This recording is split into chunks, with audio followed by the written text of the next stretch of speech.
Man in Black here, calling all Dalek boys and girls. Are you receiving me? Welcome to the 119th episode of An Unearthly Podcast, featuring The Stolen Earth and Journey's End, written by Russell T. Davies, and streaming live on the 12th of August, 2015. Joining me today are Mad Matt Winchell, Exterminate, Randy Ronson McCulloch, Always a pleasure. and Aaron Romeo Moonberg. Hello. Tim was unfortunately exterminated, but we do expect him to get better by next week. I got better. to me to Newt. And to kick off the news this week, we have a special exclusive. Really? Yes, our hard work is finally paying off. So what exclusive did we get? We got the new Series 9 trailer a day before the rest of the internet. So we got it yesterday.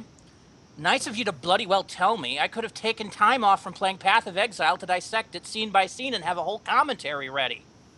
Smeghead. No, we got it today. So then we didn't get it early. It came out today. But today's not a Thursday. The BBC always releases news on a Thursday. Except this time when they released it on Wednesday. See? New trailer released on Wednesday, the 12th of August. Git. Anyway, after the news, we will go in depth on covering the trailer. Until then, let's move on to birthdays. Start with, we have some posthumous birthdays of Doctor Who famous, including Terry Nation, the well-known creator of the Daleks, as well as the sci-fi series Blake 7, would have turned 85 this past Saturday on August 8th. Terry Nation is, of course, unfortunately pushing up daisies, but his estate is still involved in the Daleks to this day. Mm-hmm. Also, having a birthday is infamous Doctor Who producer John Nathan Turner, known by many fans as the man who ran Doctor Who into the ground in the 80s. He would have turned 68 today, on the 12th of August. Mm-hmm. So yeah, that is today. I just found an image of him with the Sixth Doctor's coat on. He loved that coat. Everybody else in the universe hated it. He loved that coat. Interestingly, So- he chose it because he wanted the Doctor's coat to be in poor taste. But from what I can tell, he kind of dressed like that anyway. Kinda. It was the 80s, So man. So he wanted the Sixth Doctor as his own personal avatar. Yeah, John Nathan Turner, posthumous kick in the dick. Oh, man. We also have some other sci-fi birthdays this week. Director M. Night Shyamalan of The Sixth Sense, The Last Airbender, and After Earth, in successive terrible order, turns 45 on Thursday, August 6th. Yeah, we don't talk about M. Night Shyamalan. He had a few good movies, but yeah. He hasn't made a good movie in years. He started off Everything good, he touches, though. He started off good, but everything he's touched in the last 5 years turns to shit. Actually, What a close to the twist. last 10 years. Really, the only movie of his that I really liked was Signs, and the Sixth Sense. I don't know. The Sixth Sense, I mean, the twist seemed pretty obvious to me, and it kind of just, if you know the twist, the movie's kind of boring. Yeah. Anyway. And the entire internet knows the twist anyway. Nowadays, yeah. Actress Charlize Theron of Mad Max Fury Road and Prometheus turned 40 on Friday, August 7th. Mad Max Fury Road represent. Yes. Actor Chris Hemsworth of Thor and the Avengers turned 32 yesterday, August 11th. Hulk Hogan of Suburban Commando and Muppets from Space turned 62 August 11th, brother. Brother! No. You gotta say that right, Aaron. It's August 11th. Brother! Brother! I got a kidney stone. I've got kidney hemorrhoids the stone. rest of my life. I don't I'll rip my know. shirt again. Sam J. Jones of Flash Gordon turned 61 today, August 12th. Which Flash Gordon? 1980. The 1980s Flash Gordon. Okay. But I was yes, going to say, we you actually can't know. just say Flash Gordon because there was a crapload of different Flash Gordon stuff over the years. Yeah. So, a special good news: we have no deaths to report this week. Yay! Always good news. Moving on to our Doctor Who news. In an interview about the weekly comic special The Four Doctors, which launched today, writer Paul Cornell gave some indication of what to expect in the special. He mentions that 10 doesn't trust 12 at all, and 12 can't or won't explain how he can even exist, while 11 tries to moderate between them. Cornell also compares his story to his favorite multi-Doctor televised story, saying, "The Day of the Doctor is a staggering masterpiece of plotting, so I don't want to be in the shadow of that," and went another way. He also praises Neil Edwards' art, especially the body language. The full interview can be found at DoctorWhoNews.net. It's very, very, very tricky to do a multi-Doctor crossover. Yes, you have to have it done just right. And especially with the whole new regeneration cycle thing. Yeah. It is definitely... I'm glad they acknowledged that. Mm-hmm. Yeah. I might actually be interested in grabbing that, but then again, I'm not the biggest Paul Cornell fan. He's done some good stuff, but he's also done some crap. Well, this is one of the good ones. He wrote a lot of Doctor Who novels. Oh. Back in the Virgin and BBC book era novels. I think he also wrote some episodes of possibly in the Seventh Doctor era. Might be. Seems to be where a lot of the novelists came from. Either that or they had submitted scripts that never got made. Mm-hmm. Let's see. He did Time Worm, which was absolute crap. He did Human Nature, so he was also the writer behind Human Nature, Family of Blood. I knew him from something major. And that itself was a good episode. Yes, especially if he rewrote that. He also wrote Father's Day. Okay, he also wrote Father's Day, which wasn't bad. That was good.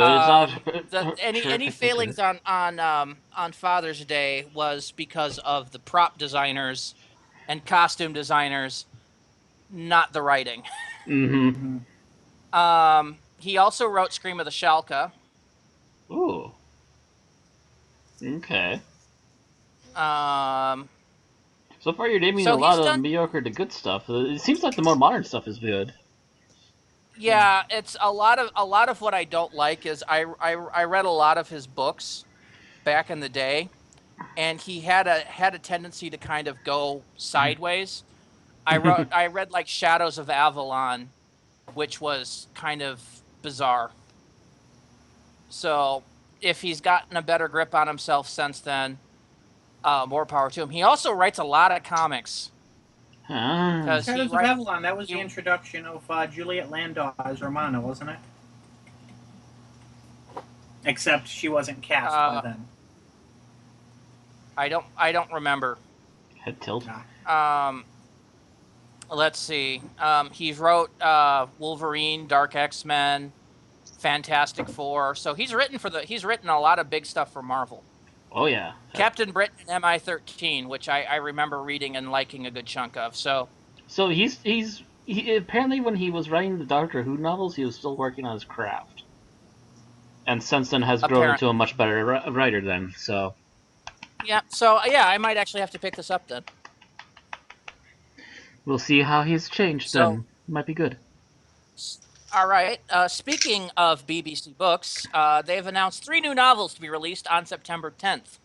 All 3 feature the 12th Doctor, and all 3 novels are in the Doctor Who Glamour Chronicles series.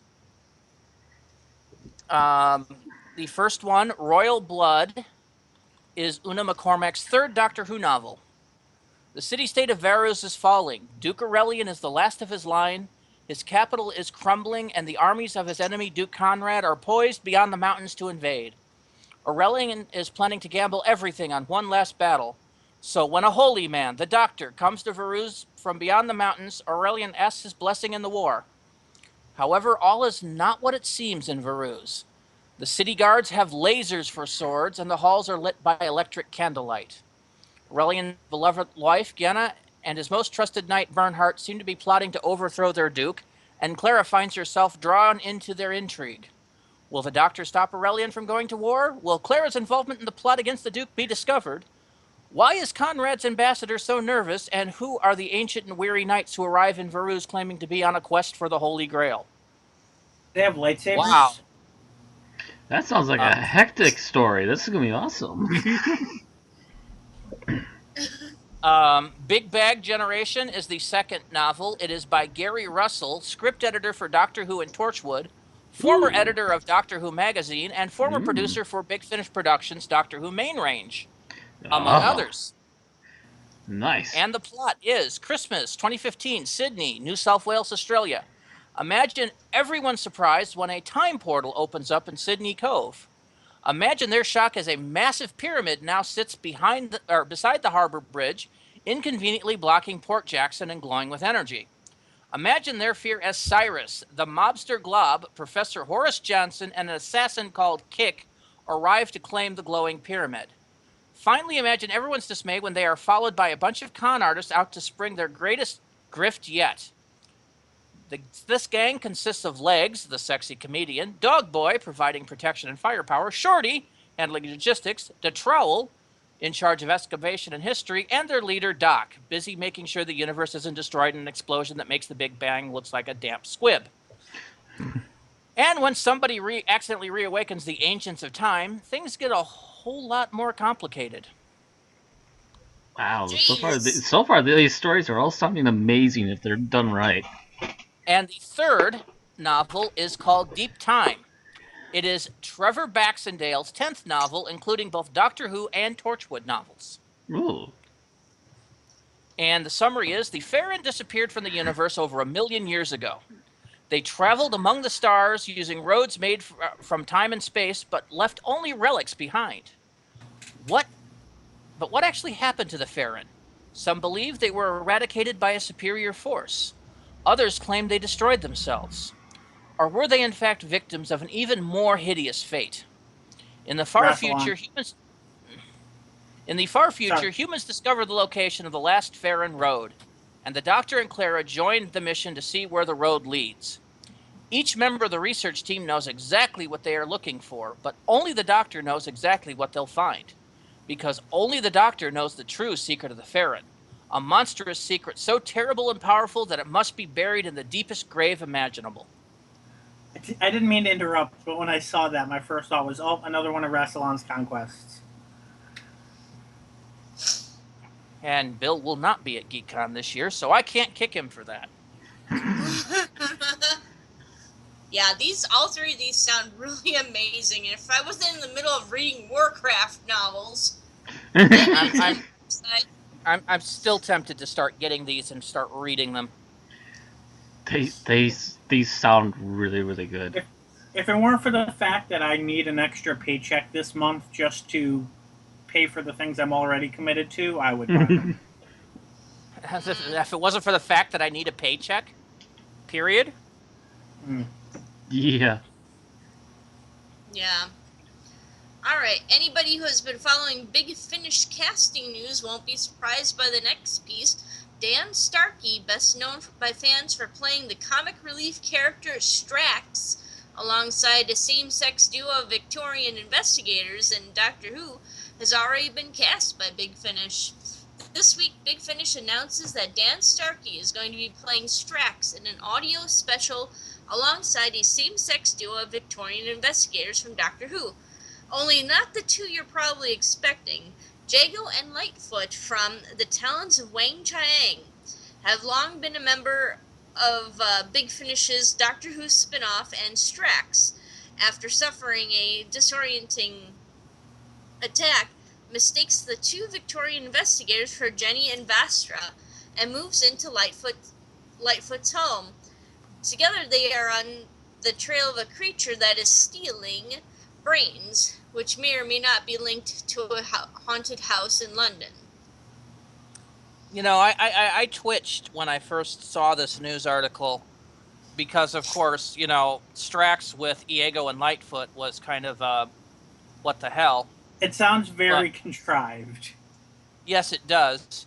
And as I've thought about it a little more, I don't know what to think about this because I'm not a big fan of Dan Starkey as Strax, mostly because of how he's been written as pure comic relief. I was going to say, I have no problem with Dan Starkey, but I'm not a fan of how Moffat writes Strax sometimes. Or Gaddis writes Strax. But then we gotta realize that this is Big Finish writing him for a change. Right. Well, if they give him some character development, and, you know, this disorienting attack allows him to rebuild himself on a more sane, rational level. Yeah. Instead of I get just the impression making the that same character jokes. development will be that he can't tell boys from girls. So that's not new. What I'm kind of hoping that they will lose. Because, yeah, that got old really, really, really, really, really, really quickly. It's written by Justin Richards. I'm not familiar with his work, so I could not comment. All right. Our next piece, After Today, an Unearthly Podcast, will have covered every in-continuity and some out-of-continuity story in which the Doctor regenerates.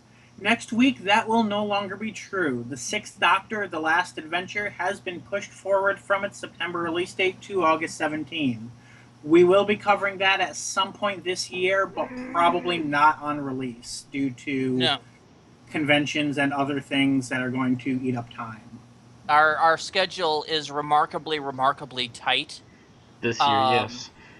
Coming in and out of our GeekCon convention, and then of course we're going to run headfirst right into the Series 9 launch in the mid-September.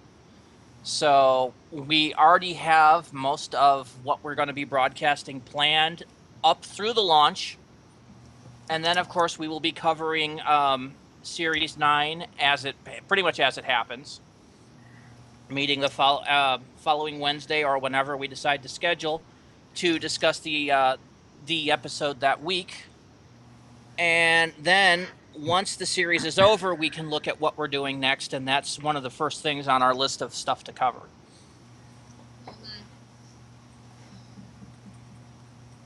So we conclude our Big Finish coverage with this week's new release. Yes, we're going to be covering all the Big Finish audios coming up. Right. Let's get started on that. We'll get done about the time I need to die. Okay, so this week's new releases for Big Finish. In the Fourth Doctor Adventures, we have Return to Telos by Nicholas Briggs. The Doctor, Leela, and K9 return to Telos to confront the Cyber Controller and Cyber Planner, while the Doctor, Jamie, and Victoria are busy exploring the Tomb of the Cybermen. So, kind of simultaneous action. I think we discussed this a couple weeks ago. Yeah, that's why I didn't give you the full blurb, because we already talked about it a couple of weeks ago, about the fact that it was going to be coming out soon. Yeah, I remember being slightly leery of that plot line just because so much can go wrong with going back and trying to do something the same time as someone else. Also, in the Doctor Who main range gives us The Warehouse by Mike Tucker, featuring Sylvester McCoy and Bonnie Langford. The Doctor and Mel land in what appeared to be an orbiting warehouse, a delivery facility with a dangerously erratic computer. While Mel is helping with the repairs, the Doctor begins to realize that not everything in the warehouse is as it seems. Why do no goods ever seem to leave the shelves? Why are the staff so obsessed with the stock take? And who is the mysterious supervisor? On the planet below, the Doctor discovers that the computer may be the least of their problems, and that they should be more concerned with the space station's mold and vermin. Wow, that actually sounds like a semi-serious or entirely serious Seventh Doctor Mel adventure.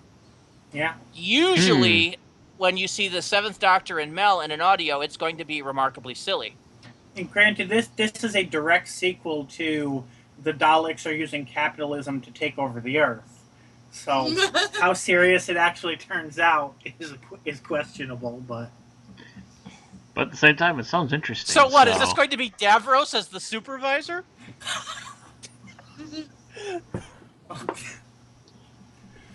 that would be interesting. But yeah, I mean, they've usually used Seventh Doctor and Mel audio dramas to take the piss out of things. One of my favorites is they did almost a direct spoof of DS9 in one episode. What I do find interesting about this blurb, Mel is actually going to use her profession in a plot. She's actually going to work on computers. That's the first time I've seen this. Very, very, very rarely. And the thing is, I think she was a computer programmer from the 1980s, wasn't she? Mm-hmm. Yes. Mm-hmm. So here she is working on what, a 23rd, 20? Well, I don't know. It doesn't give it an era of when this was.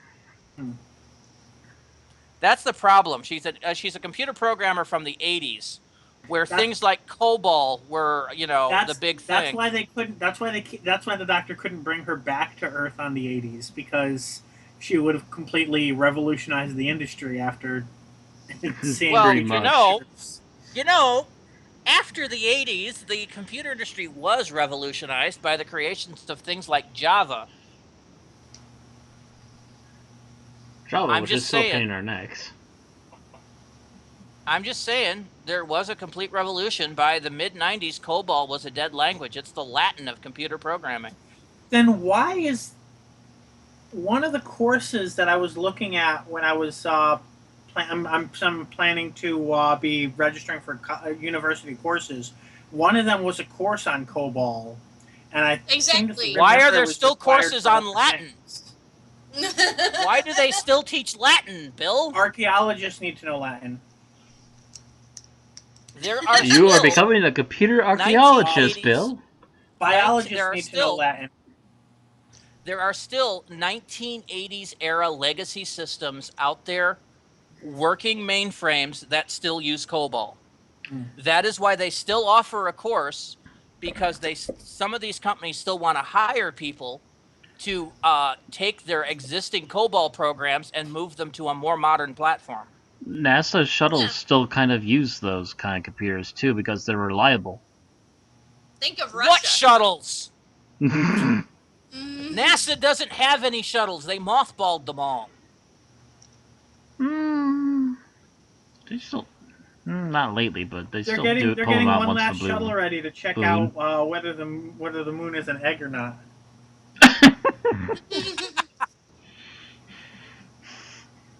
Apparently. Surprise!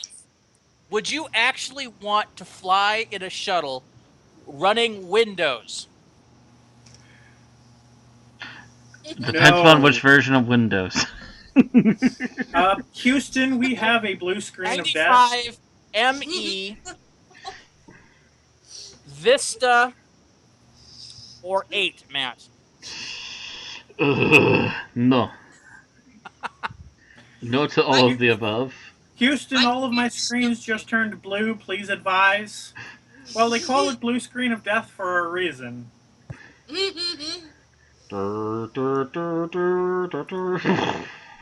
computer still refuses to acknowledge Windows 10. Either that or Clippy shows up. I see you're trying to study the moon. Can I be of help with that? Go away, Paperclip, go! You want even worse? Run a space shuttle on Mac OS.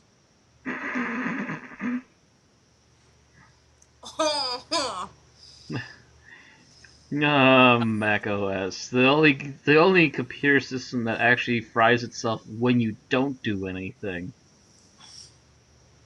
Albeit it's gotten better since they've run based on Linux, but still, I'm not going to say it's my favorite operating system. Nope. Okay. So, I believe that was all of our news that was fit to print, which means we get to move on to the trailer. Yes. Woohoo, shinies! Yes, this trailer is full of awesome, And what we see a lot of in this trailer is Daleks. Now, a lot of Daleks, a lot of Maisie Williams. A lot of, and usually a lot of Daleks not in the same episode, as far as we can tell. We're not 100% sure because, of course, a trailer. What is it? A lot of clips, kind of seemingly randomly thrown together, so that you can't tell which one is what one and what one is who. But there are a few things that we've managed to glean from this. One is that the fact that the episodes 1 and 2, which is, I believe, the ones that are featuring Missy, correct? Mm-hmm. Yes. Are also going to be the ones I think she appears in another story later. I think she might be in 9, but possibly. But I think Missy and Una each appear in 2 stories. I think 2 two-parters, but I'm not absolutely certain. But it seems that Missy's in the same episode with the Daleks. Yep, she has one looking directly at her at one point. Yep. On screen right now. And by the looks of it, Stephen Moffat has finally declared the Sentai Daleks from Victory are a loss. Returning to the screen for the first time since 2008 is the Supreme Dalek from, ironically enough, the episode we're reviewing later tonight. With him are what looks to be a motley assortment of classic and new Daleks, all given the modern Dalek eyepiece, but still having the more classic design from actually very early Who. Mm-hmm. And as pointed out to us before the podcast, we can see in the background the special weapons Dalek from, of course, Remembrance of the Daleks.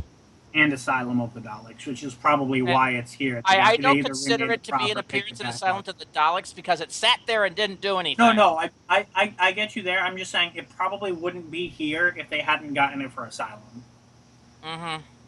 And it's, there's a big question on whether it's going to do anything this time or if it's just sitting in the background. Because after all, as of Asylum, it was labeled a insane Dalek and put in the Asylum. What's it doing here? We also see what looks to be a white era Dalek with a black head. A classic, like I said, the classic era silver Daleks that look to be around the Chase in design, I think. Mm-hmm. Yeah. But modernly done, complete with the blue eyepiece.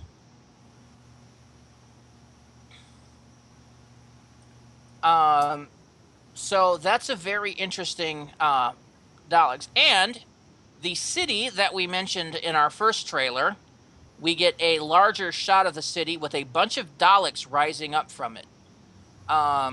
Either this is a Dalek city or a city the Daleks have taken over.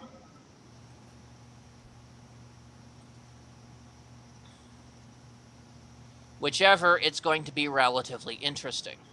Right. In almost the exact scene after that, we see a bizarre piece of architecture, which could be Time Lord, it could be alien, but it looks to be a chamber of some kind. As far as we know, this is the Kryptonian chamber that robs Superman of his powers. By the way, I'm sorry I was quiet. I was looking for a scene, and I can confirm after comparing 2 clips, the scene that in one scene Clara picks up points at Missy with what appears to be a wand. It might be a stick. I'm guessing that's the first episode due to that having magician in its name. That's the same clothing that Missy is wearing in the scene we see her with the Dalek. Mm-hmm. So my guess would be that the Daleks are in that story. Okay. Yeah, and what is up with that? I mean, is Doctor Who doing Harry Potter now? Why not? Well, Ollivander is the Doctor.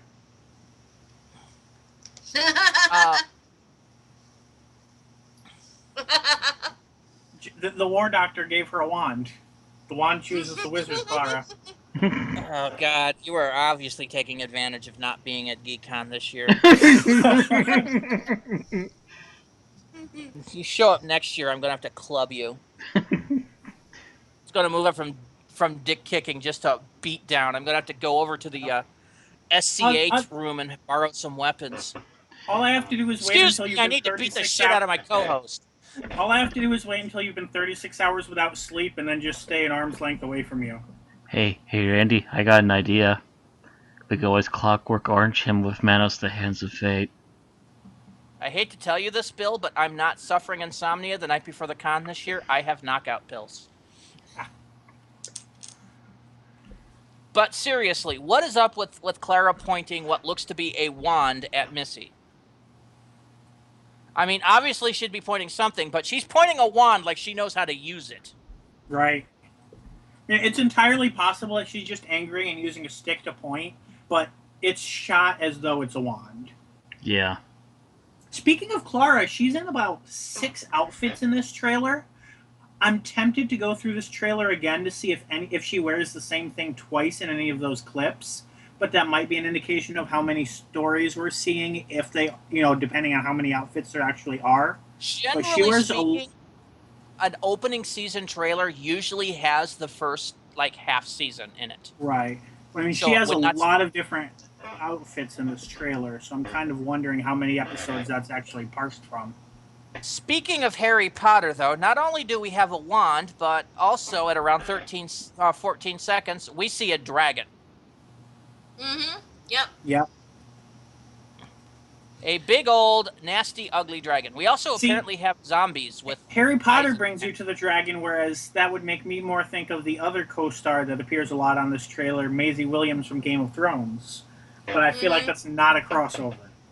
Although it would be very interesting if they actually used her for some sort of Daenerys-style figure controlling dragons. It would be ironic. Yeah.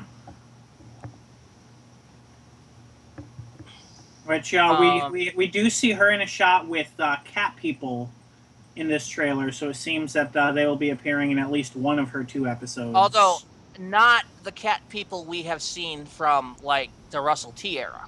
Right. They look more, this looks Leonin. Yeah. As far as we know, it's the frickin' Thundercats. I mean, we don't know. But the guy seems to have a crown of some kind. Mm-hmm. And looks vaguely, though not completely, like the Thrills from Classic Who's time... what was that episode? God, my brain just died. Warrior's Gate. There we go. Mm-hmm. Oh, it looks so they like could be introducing E-Space stuff?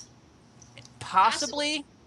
But then again, the Thrills did not look like that in Classic. They had more of a blue tint to them. However, new series, new costuming, it could be. If you guys remember, my theory for where Gallifrey lies, because Missy is not one to give a direct, bold-faced lie. She's more giving the truth, but not the whole truth. I mean, that's kind of the Master's shtick. Right. And she gave the Doctor the coordinates 10-0-11, 0/02. Like from in Frontier Galactic in Zero Space, when Center. the Master is completely honest about his scheme, just without mentioning the word Dalek. Yes. It's that kind of thing. But she gave him the coordinates, which is the actual coordinates from Gallifrey. But Gallifrey obviously wasn't there. But E-Space, being a parallel time continuum with negative coordinates, Gallifrey could still exist in that coordinates.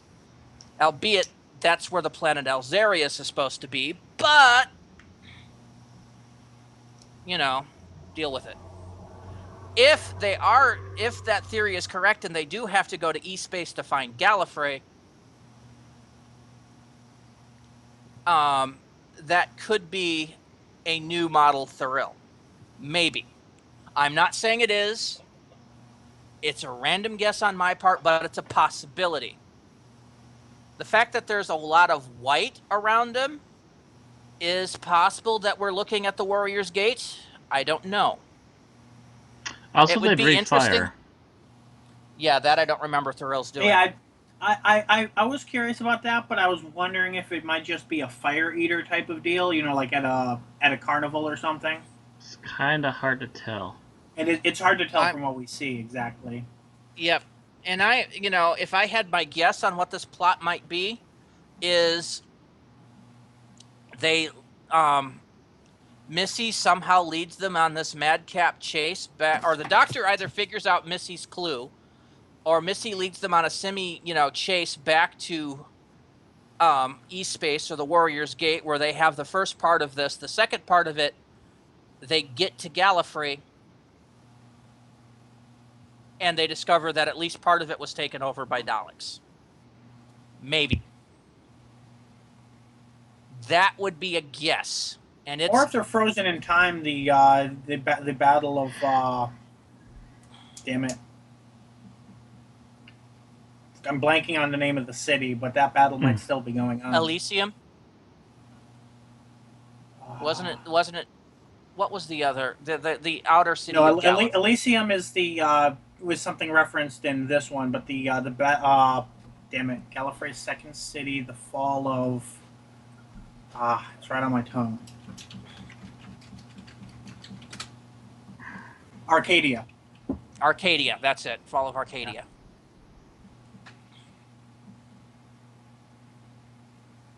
So it's possible that that's Arcadia. Maybe, maybe not. Maybe it's another city on the outskirts. We can't tell at this point. It could be something else entirely. And well, we know it's a city on the Asylum of the Daleks that for some reason was never destroyed. Hard to tell at this junction. Yeah. One thing. What? One thing we see here is either a robot or a man in a suit that appeared in the previous trailer. We see him here with Odin of the Norse pantheon, who was confirmed to be appearing in this season. So we now know that those are in some way related to him.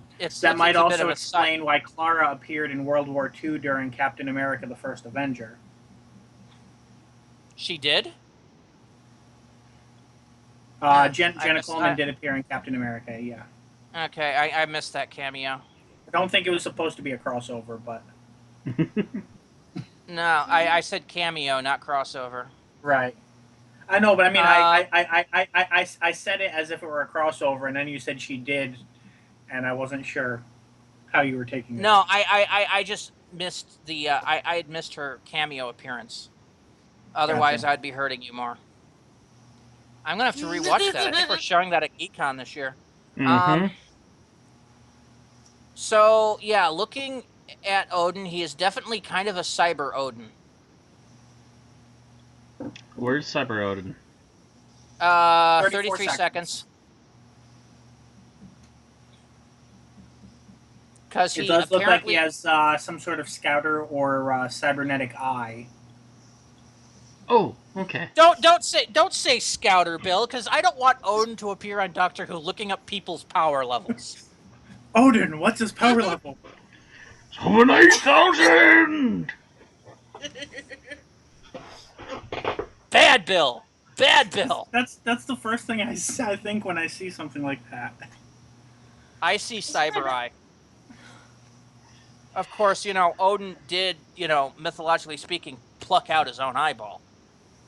I do remember, yeah, he was wearing an eye patch in Marvel's version as well. Mm-hmm. He was but eye this patch one in he a lot has of versions. looks like a half faceplate with a cybernetic eye. And of course, if anyone remembers their gargoyles, you'll remember the Eye of Odin artifact. Mm-hmm. There's a lot of shadow over his face here, so it's a little hard to tell. But yeah, I think you're right about it being a cybernetic. Oh, I got a quick frame here at the very beginning when he starts to turn his head. I can see some gray. Yeah, it looks like he has kind of a half face thing going on with that. Right. And of course, he has the classic winged helmet that most people attribute to Thor.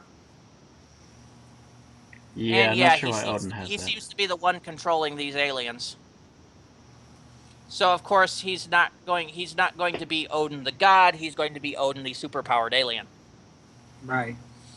Because Marvel hasn't done that enough. Another interesting thing here. Oh, go ahead. Yeah, go ahead, Bill. I was going to say, we do see the Doctor in his new costume, the hoodie, along with some unit soldiers. So if this is the first appearance of Unit, that would mean that he gets his new costume in the first episode, or it might be in Unit's second appearance. We don't know yet. He does seem to change costumes a little bit over the course of the show. Yes. But he did that in the original in Series 8 too, so that costume could also be the flavor of the day. It does not. They don't seem to have mandatorized costumes like they did in the 80s. Thank God. We also see another bizarre alien that looks like a cross between Cthulhu and a Skeksis from the Dark Crystal. It first appears at 24 seconds, Matt, if you're looking for it. 24. Yeah, looks like arms crossed in front of a tidal wave. And then we see what we assume to be the same alien again in about 37 seconds. This time being the front. Yeah. Whatever it is, it's a big chitinous, looks almost like an old one, except it has a gun. What does an old one need with a gun? Well, it needs it to get its starship. What does it need with a starship? Ask Lovecraft. There's actually a YouTube show called that. And of course, that's probably appearing in the same thing as the zombies with the eyeballs on their hands, but I could be wrong there too. We assume they're zombies. We're not sure. We get a little more of the guys with the big black eyes, or possibly just eye sockets, and also the guy with the striped face. Nothing really notable about either of them. Mm-hmm. Yeah, we only see brief clips. We don't know what they are. Really, we can't tell yet. And as, again, for the roles of our guest stars, we don't honestly know. The big thing, this one seems to really focus much around the Daleks, which, again, is probably because it's the first episode and thus the most finished at this time.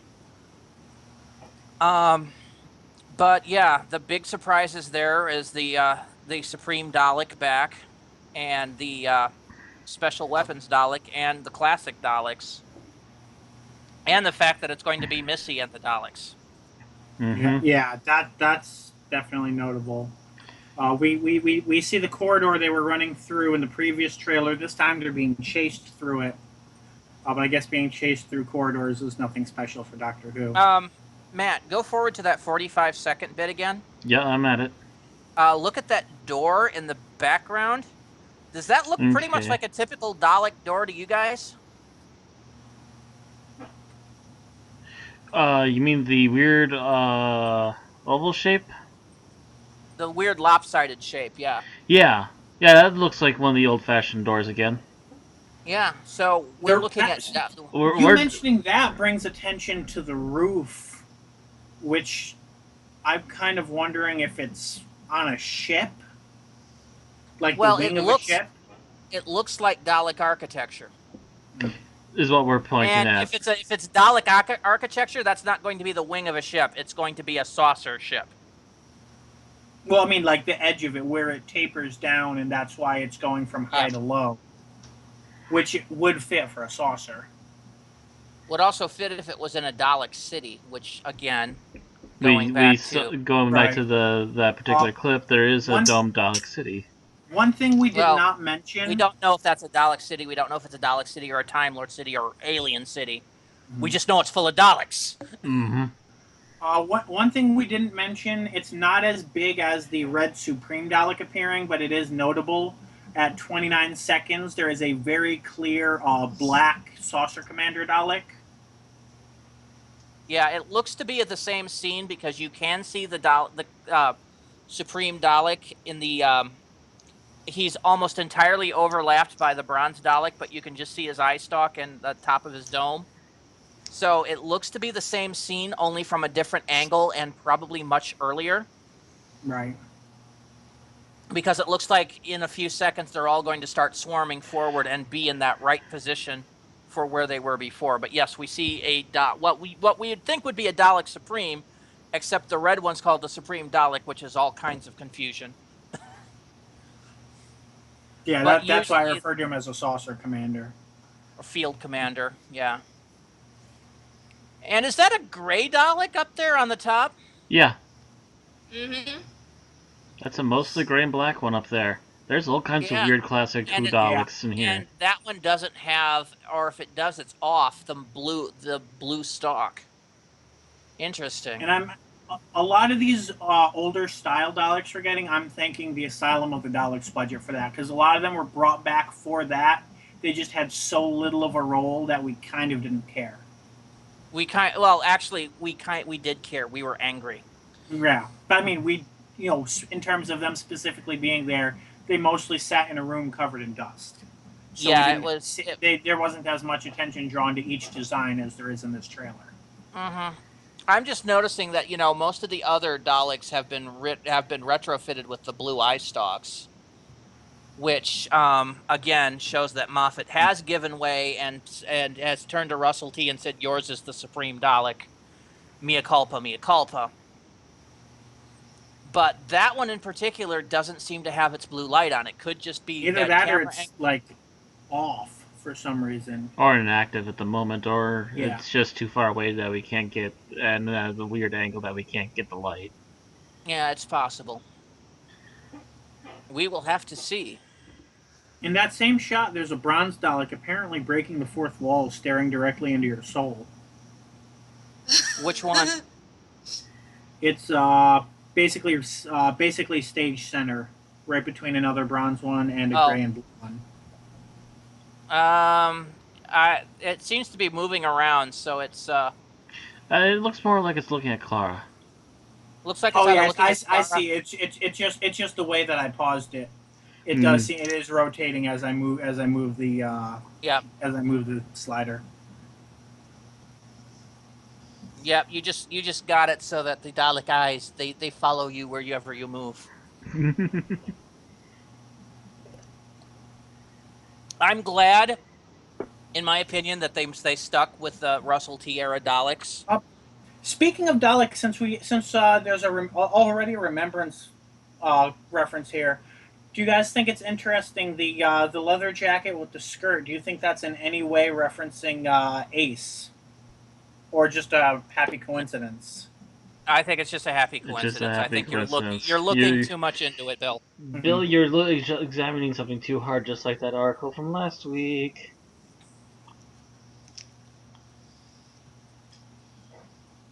Don't be an over-examinator. You start assuming things.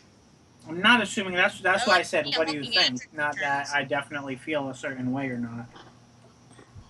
Remember, Bill, assume makes an ass out of you and me. I did not assume.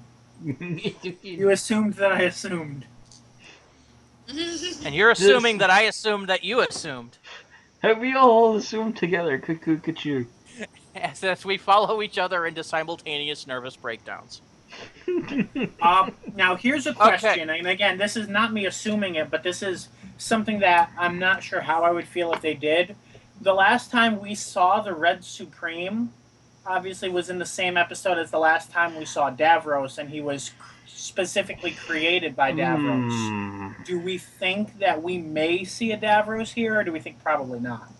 I would think that if there would be, they would have been pushing the media hype on it. Not to Unless mention they're trying to keep it secret. Not to mention the fact that there are always whispers about things that big coming out, and we would have heard whispers by now. Remember last year we probably would have heard Julian Glover being cast as a rumor. Or Julian Bleach, not Julian Glover. Julian Bleach. Oh, I'm sorry, Julian Bleach. I got the first name right. Who's Julian Glover? I know the name.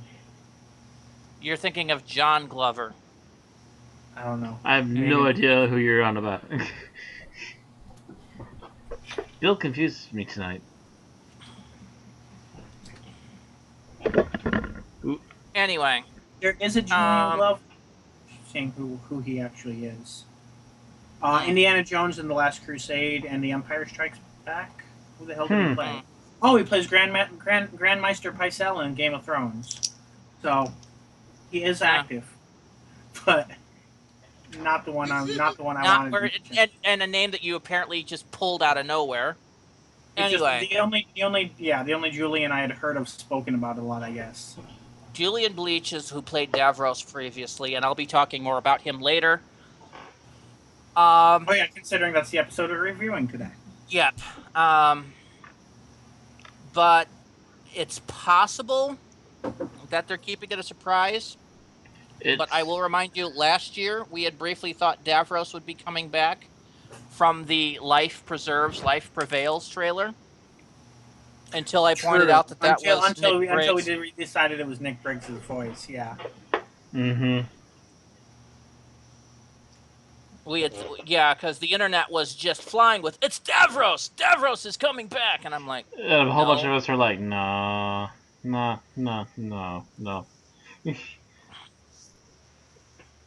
I think I actually had to point that out last year at the Season 8 panel, that's not Davros. I think we had talked about it. We talked about it on the podcast at first when we saw the trailer, and then again at the Series 8 panel.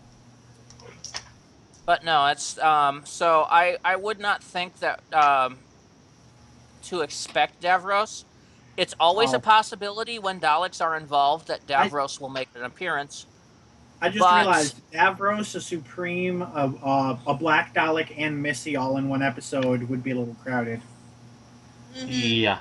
Especially if Unit's in the same episode. But then again, a lot of these episodes this year are going to be two-parters, aren't they? Yeah. Then again, they've had a few crowded episodes. Take a look at the two that we're doing today, and seem to pull it off fairly well in the new bit. Better than they did during Classic Who, where they had twice the length and couldn't pull off more than a couple of guest stars. The most crowded episode in Classic Who was only a 45-minute story for some godforsaken reason. And which one are you thinking of? The Five Doctors. That was not a 45-minute story. That was an hour and a half. No. No, that was well over an hour. Yeah, that was an hour and a half. That was okay. That was the equivalent of a 4-part story. It was just aired in one part because it was a special. Okay. Oh, maybe it was aired in 90 minutes, and for some reason I thought it was 45 then. Okay. I take that back then.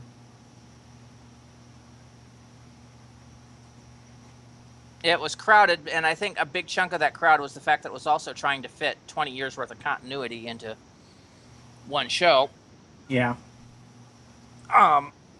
As opposed to this one where they only had four seasons worth of continuity. But it was also trying to feature a star that declined to come to film any scenes. Yep. And I still say that did pretty good for its time. But that's neither here nor there. But by the way, this did cross my mind, and I'm going to mention it because I see it on YouTube. I don't think this is the case, but there is the idea raised that the one that we saw with the sea and such could be a return of the Sea Devils in a new design. I don't think that's the case, but I don't think so. It's too different. Yeah. I mean, the thing about the Silurians and the Ice Warriors is they look different, but they look close enough that you can understand where they're coming from. This is completely different design. Unlike the Sea Devils that we saw, which had long necks and... Right. It looks more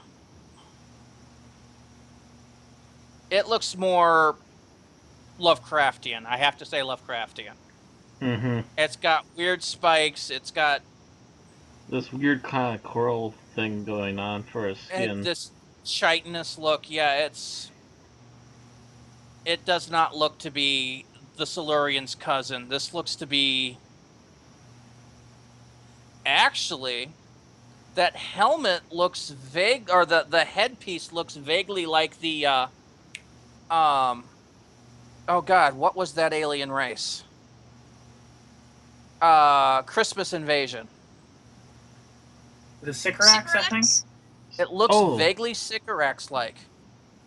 So I think this might be like some elite warrior of the Sycorax? Well, I mean, I don't. No, I see that, but the aquatic arms and such probably say that it's probably Do not. not that. No, I was just Yeah. talking from the helmet speaking. It Right. looks vaguely like Sycorax. Right. And the I'm saying helmet- vaguely. And the helmet was made out of more or less a I think skull. I think that's because they're both Death's Head designs.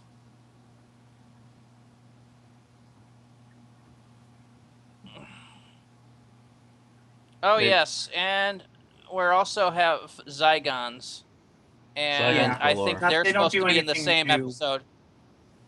Yeah, I know, but I think they're supposed to be in the same episode with Missy and Unit in them. So they're in the second Unit episode. Oh, okay. So I don't think Missy will be in that episode, although she might, but we haven't heard any word that she would be. I don't know. She was giving an interview while they were filming it, so she might be coming back for that. It's possible. What would be interesting? I don't think we'll. I don't think this is going to happen, but disturbingly possible. What if Missy quasi-reforms and winds up as Unit's scientific advisor? That would be disturbingly close to the Big Finish audio Davros. It wasn't Unit, but he became like a chief scientist for a corporation and then ended up betraying them at the end. I feel like that's the story that would play out. Because, Davros. Yeah. Still, it's possible with Missy. Mm-hmm. After all, she did most of what she did last season because she wanted the Doctor back as a friend. With all the Or Eep possibly Space more. stuff, I'm expecting Adric to come back at some point. That will not happen. Adric didn't go back to East Space. He went to Boom Boom. No, I know that, but I'm expecting they'll work around that somehow. To bring back I that. hope Jamie. not. Wasn't that a rumor a few weeks back that Adric was going to show up in this season? I seem to remember reading a rumor about that. If you did, we didn't report it because it's a rumor. Anyway, we're up to the 1 hour mark here. Yeah, it's time to So go. we should move on to this and move on to our 5-minute summary. Okie doke. So today, actually, we'll skip the sponsor today because I actually don't have anything ready. Anyway, moving on. Who wants to do the 5-minute challenge?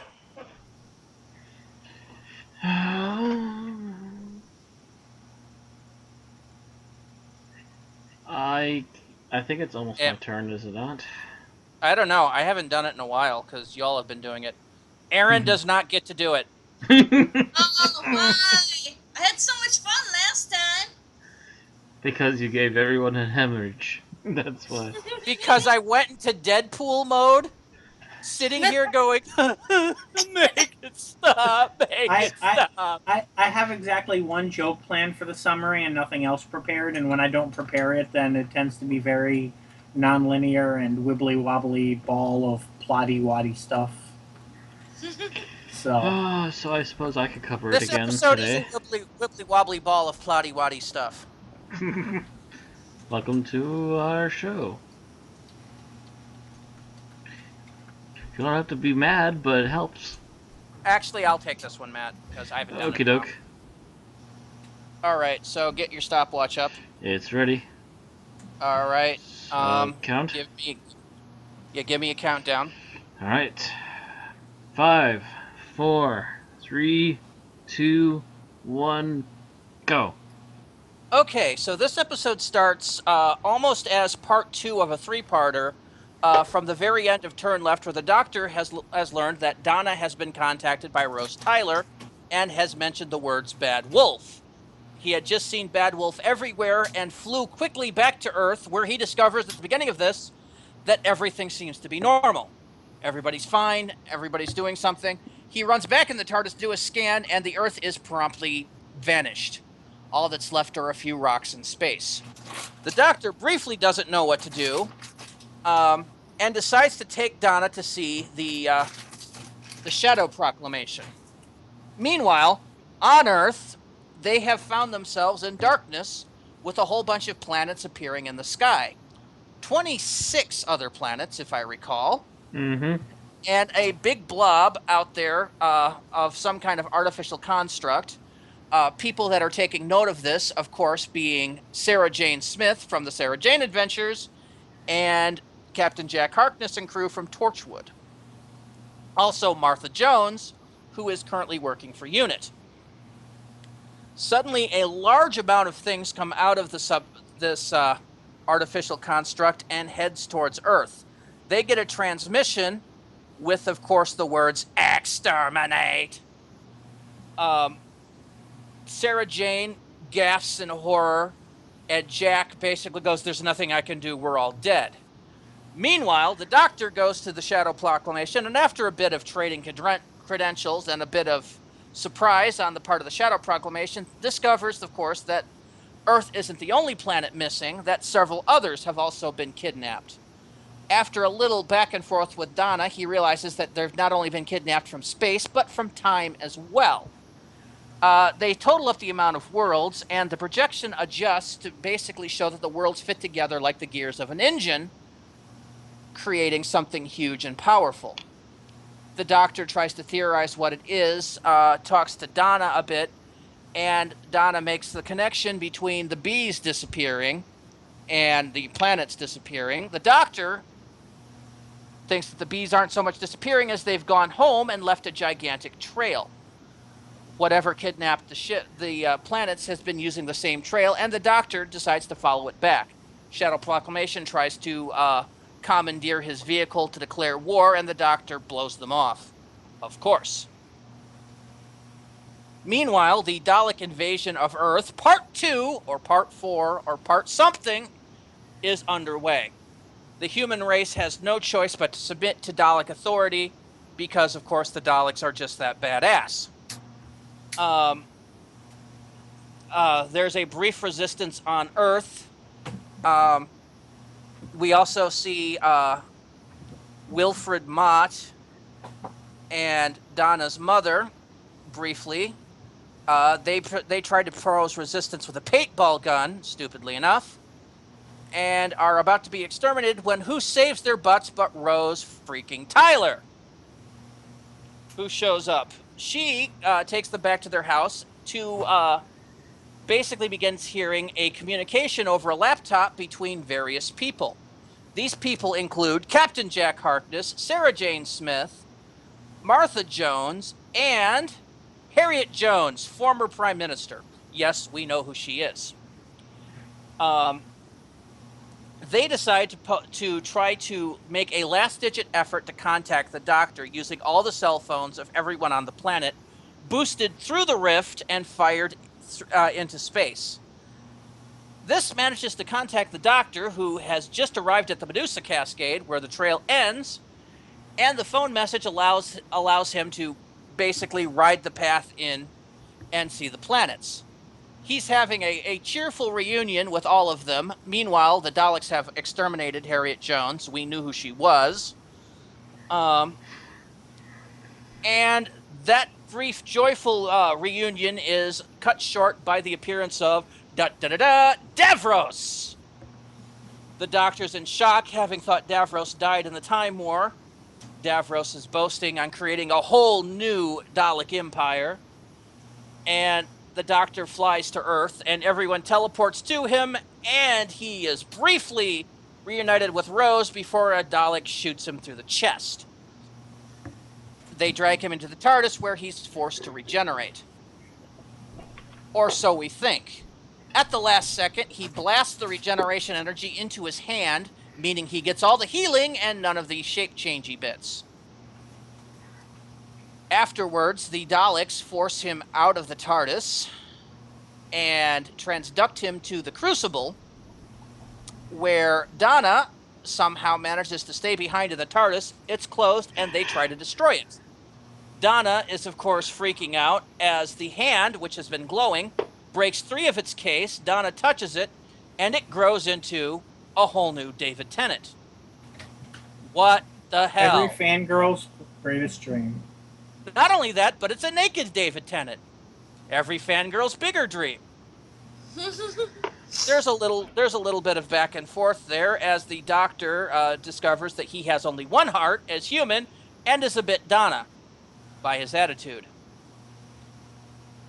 Meanwhile, all the various members of people, including Mickey, for some reason Rose's mother, have all appeared back on Earth here and are trying to stop the Daleks. The Daleks want to use a Z-point neutrino wave to basically destroy the entire universe. Why? Because Davros is fucking crazy. They test it on a few people, and Jackie barely gets out of there. And then they try various schemes to stop them. Martha, who was forced to flee unit, now winds up in Germany and is threatening to use the Osterhagen device on the Daleks. The Osterhagen device turns out to be a series of nuclear weapons at key points around the planet to blow it up rather than let the Daleks have it. Meanwhile, Captain Jack and Sarah Jane put their heads together and come up with using basically a crystallized explosion to blow up the Crucible. Of course, them being the Doctor's disciples, all decide to notify the Daleks that they're about to do this beforehand, while David Tennant watches and Davros gloats about what the Children of Time have become. Of course, all of their plans are stopped by a Dalek porting them out of their location and right into the center point where the Daleks are keeping Davros as a prisoner/pet. Davros' escape from the Time War was explained by the use of Dalek Khan, who managed to time shift from the end of evolution of the Daleks into the Time War, gone mad, and managed to drag Davros out kicking and screaming, and brought him to safety. All of which was part of a bit of a master plan by Khan to bring all of these people here at this time. Meanwhile, the Doctor, Part 2, and Donna have managed to have the TARDIS escape stealthily from its imminent destruction and bring it to the same area where they plan to destroy the Daleks using a device, I believe, similar to the one that he used in Remembrance. Unfortunately, they fail at that attempt. The device is destroyed, and Doctor Part 2 is captured and placed in a containment. All seems lost, and the Daleks are about to end the universe when Donna, with a rare flash of insight, takes control of a Dalek machine and uses it to reverse everything, shut down Davros, and make all the Daleks spin in circles. Why? Because not only did the Doctor get part of Donna, but Donna got part of the Doctor.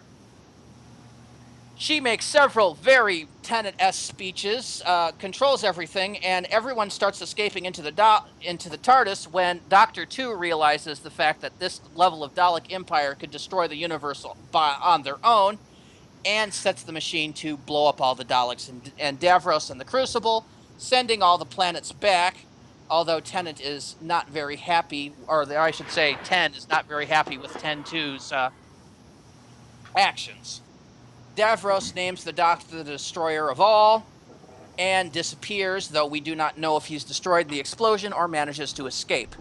The Doctor tows the Earth, the only planet not to make it out of the teleport, back to its proper location, takes Rose back to her parallel universe, where she leaves 10-2 in her care, because he's human, will age normally, so they can have a happily ever after with plenty of kids, I suppose. Mickey elects to return with them to the regular universe, where he goes off with Captain Jack and Martha Jones. And Donna, originally thinking they were going to go off together, has to have her memory erased, otherwise her brain will burn and she will die. The Doctor leaves her with Wilf and her mother, having forgotten her entire trip with the Doctor and everything about him. And Tennant departs, sad and alone. End. You got wordy, sir. You did it In 10, 20. Yeah, sorry. There's a lot to cover in this.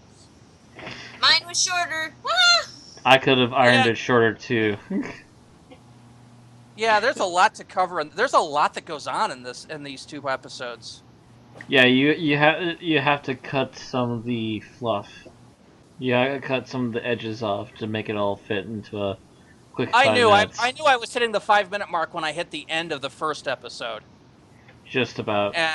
Yeah, and I'm like, oh god, there's way too much that goes on this. Anyway, so let's move on to our likes and dislikes. There's only 4 of us here tonight. We will get Tim's opinions and everything at a later time. Mm-hmm. Since Tim only managed to see part 1 of this 2-parter before he lost his cable, so. We'll start with you, Matt. What did you like about this overall? Overall, I really like that that the entire we only covered the 2 parts, but it really does feel like the last 3 parts were a nice continuing story, and that we are literally picking up right where we left off from last time. And also the story doesn't seem to even stop from there. I mean, it doesn't take any major breaks. It's going as quick as it can and doesn't take any time to add any useless fluff. Everything is useful, everything is important, and it just keeps going from beat to beat to beat. Mm-hmm. Which Daleks have had a problem with now and again. Just keeping up. Yeah, it is. The writing on this is really good, especially since they had to write for so many people. Yes. They had. I mean, I believe the credits in this episode were the most opening credits that's ever been in a Doctor Who episode. They were in it. It was the first time that there were still starring credits going on after the title sequence ended and the actual episode started playing. Although those credits apparently did spoil the surprise of Harriet Jones, if you recognize the actress's name. Yeah, but I meant just the opening in the Doctor Who opening bit. Because I think it was. Sequence. Yeah, I think it was David Tennant, Catherine Tate, John Barrowman, Elizabeth Sladen, Billy Piper, Freema Agyeman. Yeah, all appearing in the opening thing before the Doctor Who logo, and they had to like speed it up super fast so that they could get through all of them enough. Mm-hmm.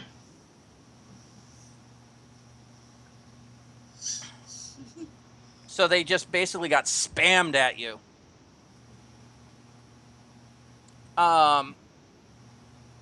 It was, and you know, normally when you see that many people in there, it's going to be too many actors, spoil it. But everybody managed to have an important and vital role to get this, and nobody over got the screen time. Yeah.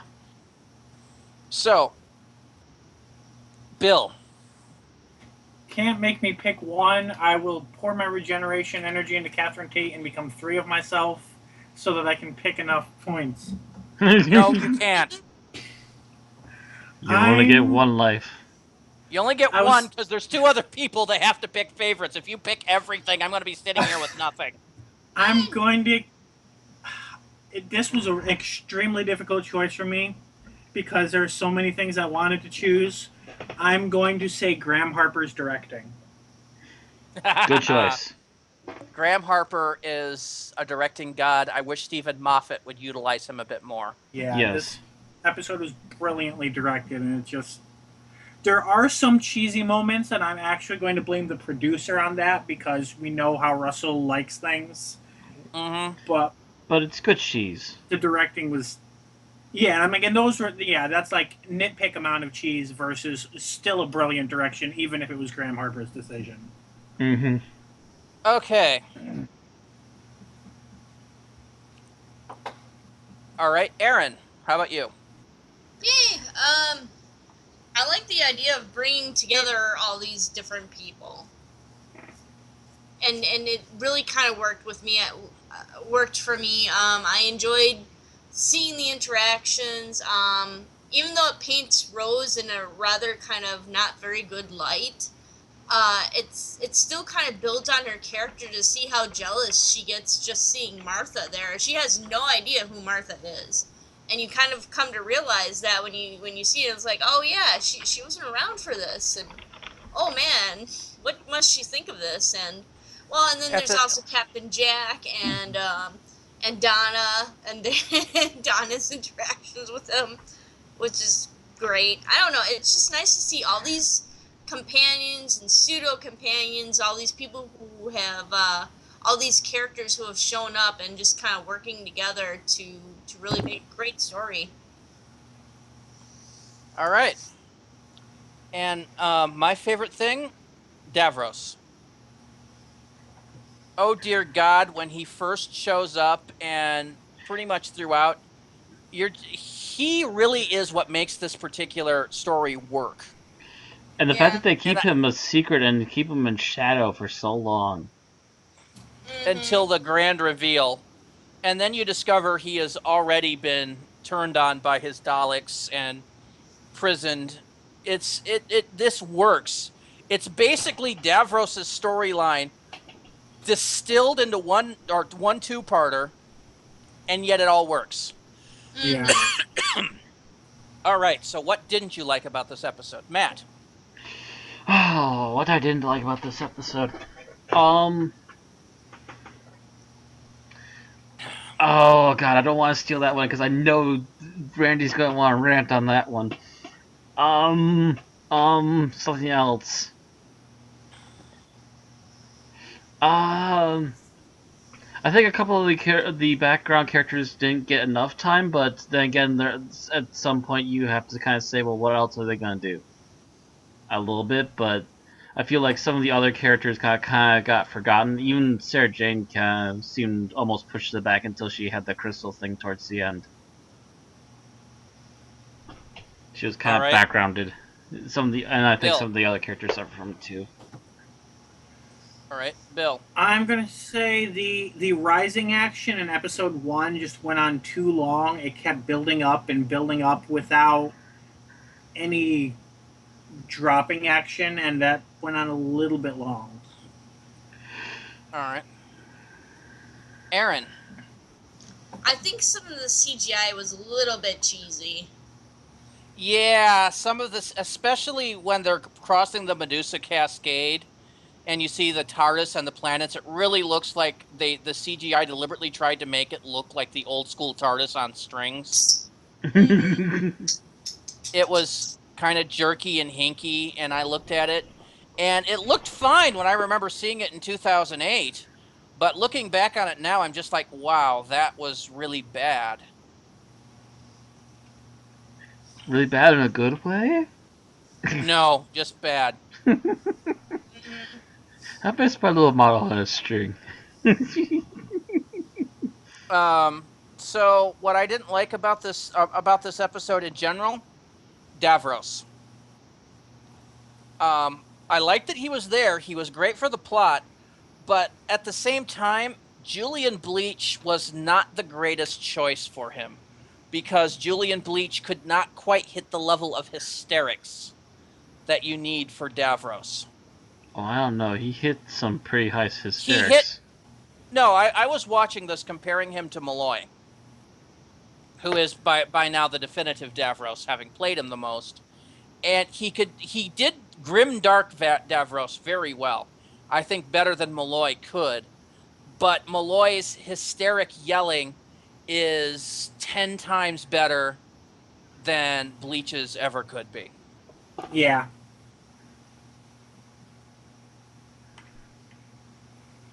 That was my big part. Was I liked that they had Davros in there. I really kind of miss. Watching it now, I honest to God missed Malloy. I don't know if it's because they chose to, if Malloy was just unavailable, or if they chose to make Davros, because I think Davros' face was done with makeup rather than, the rubber mask that they used in the 80s. Actually, a majority of that was still rubber mask. Then, unless Malloy was unavailable, I don't know why they did not get Malloy for this, because I, honest to God, started missing Malloy's being able to go off on the sanely high rant of screaming, which would have been You would absolutely start to perfect wonder for if how they it was. might have thought. Oh, sorry. One at a time. Sorry, it would have been absolutely perfect for many of the scenes in here, and in fact, it looked like it was written with Terry Malloy in mind. But at the end, they chose Julian Bleach, and I can't figure out why. Right. Bill? You'd almost wonder if Terry Malloy was too old, but he's still doing Davros for Big Finish. He's still hitting the same level of volume that he was hitting in the 80s, so I don't know. If anything, he might look more like Davros now. Ouch. Me? How Ouch. old is Malloy? He's probably in at least his 60s by now. Probably closer to his 80s. Terry Malloy he was born in 1947. So Ooh. he's only... He's in his high 60s. He's in upper 60s. He may have chunked out too much in the last, couple of decades. Oh, yeah, if he let himself go a bit physically, he wouldn't be able to fit that costume anymore. There's a picture of him on his Wikipedia page. Terry Malloy, was it? Oh, yeah, Here. okay, yeah, he is a little heavier. Yeah, he looks like he's hit the age that he's gotten heavy set. And they wanted a very slender Davros. Well, it happens, you get older.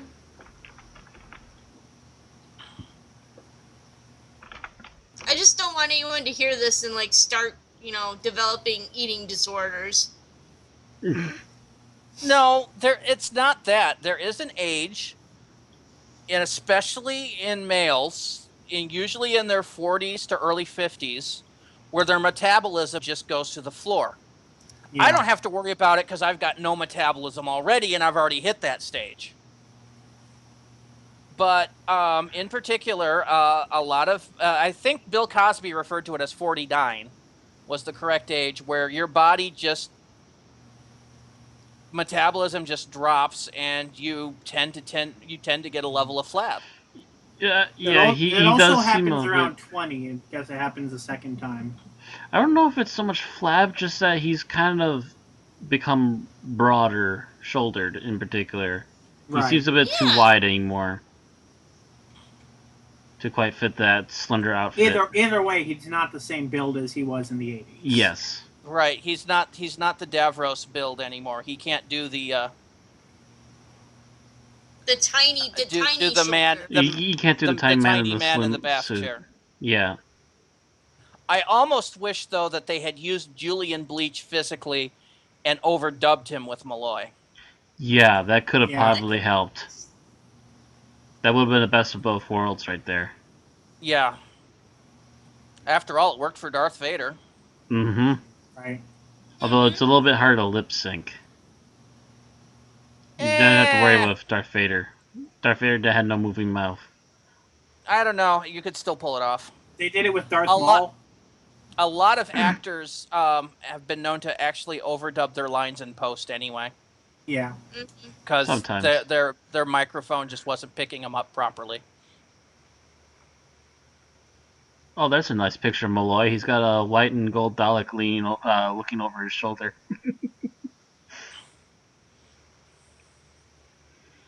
But yeah, so that would probably be why they didn't choose Malloy over Davros. Still, it would have been nice. Mm-hmm. Anyway, scenes that you like. Oh God, it's like picking children. Why? Why must we? Because I know it's going to go right to me. I think I've got a scene picked that I don't think anyone else is going to choose. So. Actually, I'm looking at it right now, so sure, I'll go with it. The TARDIS scene at the end. It's everyone around the TARDIS. Yeah. That is. It's notable that that's everybody who appeared in the 10th Doctor era that traveled in the TARDIS, including Jackie. Mm-hmm. Yep. Mm-hmm. It's pretty much the first 4 seasons of Doctor Who compressed into that many actors. If you say Because if you say the first 4, then we'd have to ask where Adam is. Oh, he's actually mentioned earlier when Davros points out the Doctor's failings, all the people who died for him. They flash to a photo of Adam, even though didn't really technically die. At least not on screen. But he's treated like he's a failure of David Tennant's Doctor.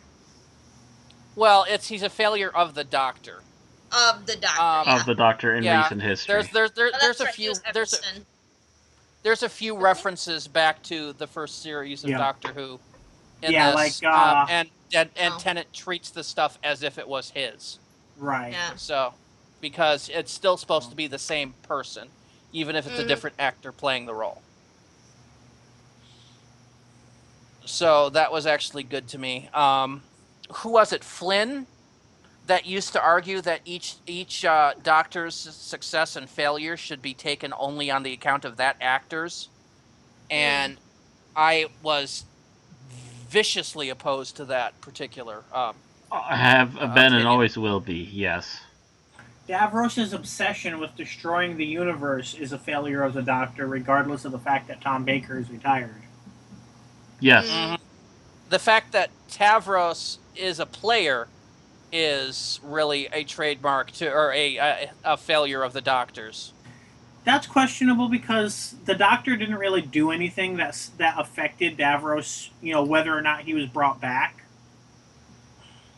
I mean, other than the fact that he failed to kill him. But that he did try to. The fact that the Doctor fails every time to kill Davros is the reason why Davros still exists. So it's the accountability of every single Doctor since the 4th.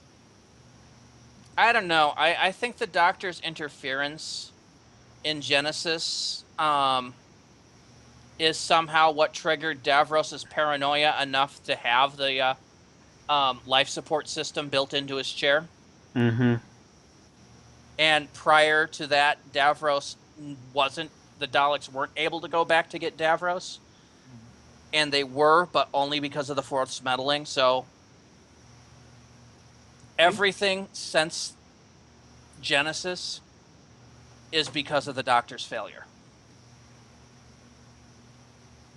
It makes sense to me. I know he definitely blames himself for the whole damn Time War. Yes. Right. Okay. And that technically starts at 4, too, so... Okay, so where were we? Favorite scenes. Yeah.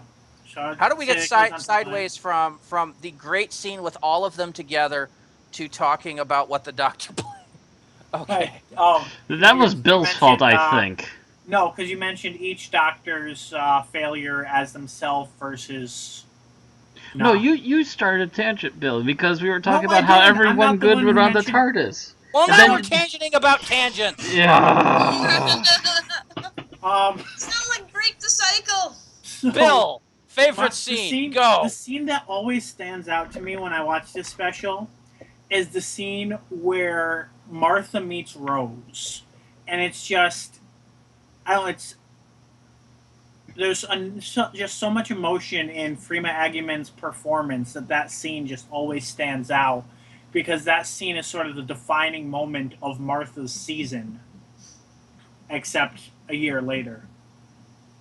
The "Oh my God, he finally found you"? Yes, that line specifically.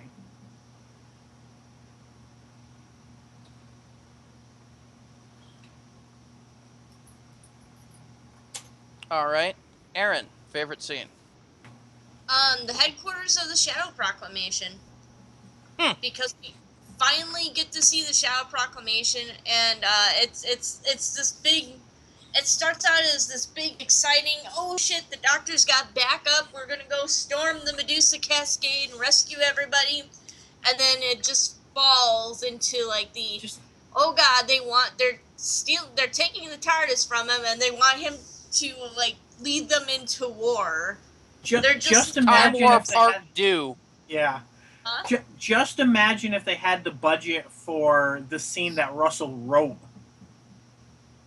Okay. I don't Tell know me about the that scene that scene. Russell wrote. The one, this was the scene that was originally intended to have the multiple, all different sort of aliens that kind of got compacted and put into the end of time.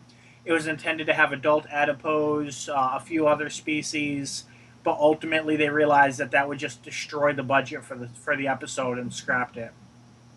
So the only alien species included were Jadoon. Oh. Yeah, that would have been cool to have kind of like the the Republic Senate scene from Yeah, episode 2, only it was basically all the various races that we've seen in Doctor Who. Mm-hmm. That would be kind of cool. But there's some other things. One of the things that that disappoints me about Moffat's reign is he never picked up any of these balls left by Russell T. So ever since Moffat took over, we've never heard anything about the Shadow Proclamation. And it was an interesting ball that I would have loved to have seen some more of this revisited. For one, it seems like the Shadow Proclamation has fallen into a lot of the same trappings that the Time Lords did. That's kind of how it's used in this episode, as kind of Time Lord's light. It's they seem to consider their job as this policeman of time and space as kind of a sacred holy duty. If you listen to the dialogue of that person, and I would have loved to seen some more on how the Shadow Proclamation came about, and what happened to it after this. Right. Mm-hmm. I know they did appear in some of the IDW comics. Yeah. That doesn't really count much. And Yeah. I would certainly be happy to know that Shadow Proclamation and the Church of the Silence are not the same thing. Yeah. I'm pretty sure they're not, because again, Moffat doesn't pick up any of Russell T Davies' balls and kick them around. Yeah, the only time Moffat used the Shadow Proclamation was when was for the 11th hour, in which he was pretty much acting like 10 while cooking. It was, yeah, that was pretty much a 10-based listing. But yeah, since then, Moffat's basically, the only time he touched on anything mentioned during 10's era was the Elizabeth thing, and I'm pretty sure Moffat wrote that anyway.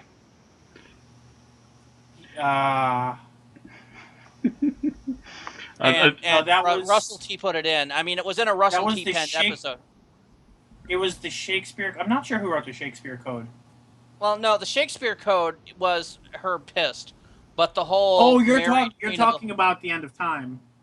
Yes, I'm pretty sure Moffat wrote it or mentioned it to Russell T, and he put it in there. Oh, because that's the only. Speaking of which, Go ahead. If there was more communication with Moffat in terms of what was eventually going to happen, even with what we had already seen in Series 4, I'm kind of surprised we don't see a River Song cameo in this episode, like especially in retrospect. We see her. She does actually cameo in the Doctor's Failing. She appears in the list of people that died, yeah. But we don't see her physically show up to do anything. Whereas, knowing her character in retrospect, we'd kind of expect her to have done something in terms of getting the Doctor there or fighting the Daleks. But yet, at the same time, that was also this was the season that River Song first appeared. Right. So the audience really didn't know what she would have done at that point. Mm-hmm. Right. It just feels in retrospect, it feels like she should have, in some way, been involved in the Subwave network. At the same time, she wasn't really active at Earth at that time, so it's not a big omission in my opinion. No, not a big one, but just in retrospect, it feels like she should have had a role. Okay, so my favorite scene is the scene in the TARDIS where the Subwave network is going on. Oh. Especially when Davros first appears. Outer Space Facebook. Yes, the Outer Space Facebook, and then when Davros first shows up, the reaction of both the Doctor and Sarah Jane in particular. Because everybody else didn't know who this cat was, but Sarah Jane is like, oh yes, dead. Yeah, she was in Sarah pure Jane's horror. reaction to Davros, And and there Davros' was reaction also to seeing Davros' her. reaction to Sarah Jane later on, Which didn't happen till much later, yeah. I loved that throwback to Genesis. Because that was very nice. But the Doctor's reaction to Davros in particular, that sheer level of shock. Mm-hmm. Because, classic Who, yeah, okay, the Daleks are showing up. Oh, I'm going to see Davros any minute now. You almost expected that with Sylvester McCoy. He's been waiting for Davros to show up the entire episode, Mm-hmm. Yeah. So for, Here we've the seventh... had, at this point, we had, 4 Dalek stories with no Davros. So at this point, it was a bit of a shock. Yes, it was. It was absolute what the hell. Mhm. 1, 2, 3, 4. Yeah, 4. Thought there might have been a 5th, but no. 4 episodes to this. There's been no Davros. And, the Doctor had, as he mentioned, he physically saw Davros' ship fly into the Nightmare Child the first year of the Time War. The first year of the Time War.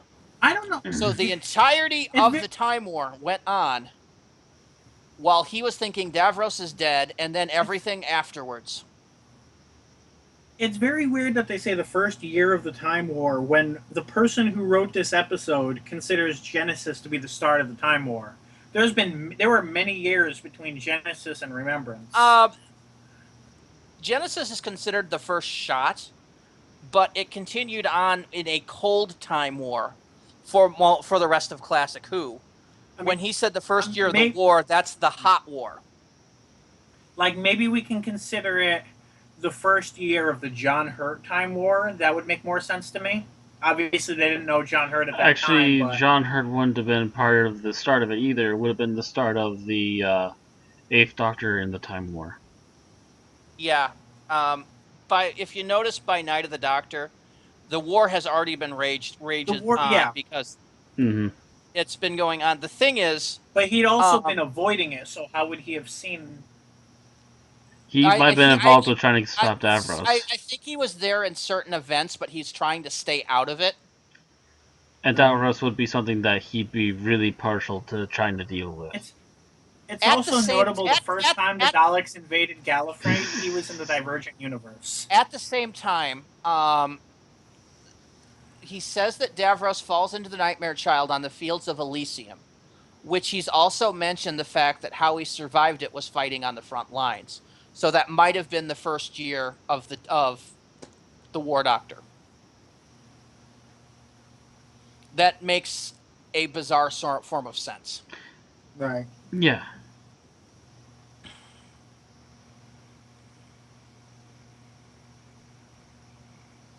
But either way, that entire scene, the level of shock that comes out, finally ending with that, after all this time, I have one thing to say to you. Bye! Is just great. That was an unbelievably cool moment for me. So, scenes you don't like. Matt. Don't like. I know, there's really, I suspect there's only one big elephant in the room. If you have any scenes you don't like other than the elephant in the room, let me know. Just say no, and I'll ask, and then we can spend the next 10 minutes talking about the elephant in the room. I don't think my scene is either of the elephants. I don't think I can really think of anything outside the elephant, so I'll wait till the elephant. Okay, what do you got, Bill? I'm going to say the fact that, although you can argue this, so I'm going to. It's not terrible. But the fact that Davros happens to have a machine sitting there that can be used to wipe out the entire Dalek fleet. Yeah, and they're keeping it sealed with somebody they're keeping prisoner. That said, in defense of that scene, Davros also remembers the Dalek Civil War. Yes, he does. So that could be the entire reason why that machine is there. That could have been, he's been tinkering on And he something. just assumed that Donna was too stupid to do anything with it. It could be that might have been kind of a mutual blackmail on why the Daleks haven't killed him. Mm-hmm. Could be. He has something to keep them from actually getting rid of him. Yep. Also why he has some sway with the Dalek command. Yep. That might be the instigator if they're true. So I can with a touch of a knob or a remote control, I can make you all explode, kind of thing. Mm-hmm. All right, Aaron, did you have a scene other than the elephant in the room? I think the paint gun scene was kind of stupid. I actually thought it would have been better if they'd used a real gun. And then have it spark off of the shell of the Dalek and be like, oh shit, there's nothing we can do about this now. I think the whole point with that is in classic Who, if you blind a Dalek, it's going to first have a breakdown and then blow its top. Whereas here, it's just like, yeah, you didn't do a damn thing. In retrospect, I semi-agree with Aaron with the fact that End of Time has made Mott an old soldier. So he would have had access to that, but, because prior to that, they had just kind of made Wilf more of the comic relief guy. But I think he also mentioned he had never shot a man. So he might have been through training, but he wasn't used to, carrying a gun with him or using it. Mm. I think that would have made it even more poignant if he tried shooting the Dalek. I've never shot a man, but I'll shoot a Dalek. That type of deal. Regardless, let's move on to the elephant in the room, and that is the climax, the cliffhanger between the two episodes. The Doctor getting shot, regenerating, and foiling his regeneration into the hand, causing all sorts of mischief. Does it really seem like a very that cliffhanger is a really bad excuse for a regeneration? What a crock of shit it was. Mm-hmm. And it was such a letdown coming off of that. Yes. Yeah. We could have had so many better things if that would have just been the regeneration time. And my biggest complaint for it is the fact that it was only a stall for another 4 stories. And then we still get it anyway. Yeah, exactly. Yeah. I think part of this is the fact that at that time they hadn't found the 11th Doctor. Right. Matt Smith wasn't announced as cast until January of 2009, which would have been after the Last Doctor aired. So I doubt that they had him ready yet. They might have been down to a medium to short list at that point. They might have been filming Planet of the Dead at that time. Right. But, that just because they announced him didn't mean that they had him prior to that. But I doubt that they had him prior to the airing of The Next Doctor. Right. Or prior to the filming of The Next Doctor. They might have gotten him unofficially cast somewhere between the filming and airing of the Christmas special. But they wouldn't have by this time. So, and I think they might have been hoping to have somebody so David Tennant could retire and could go on to act in Shakespeare. But Julie Gardner, I think, managed to plead and beg Russell T to stay on, and thus managed to plead and beg David Tennant to stay on for that year of specials, while they found their proverbial next Doctor as Matt Smith. So Russell may have wrote this hoping that they'd had the 11th Doctor, and then had to rewrite the second episode because they didn't have an 11th Doctor. So he rewrote that by doing this faux regeneration, which turned out to be a official tally off the number, which is the biggest crock of bullshit, because when you're looking at your Doctor 10, you can only have up to Doctor 13 before you have to do something about it. Let's just blow a whole regeneration right here. And then not exactly even cover then and there what the actual consequences of this is going to be.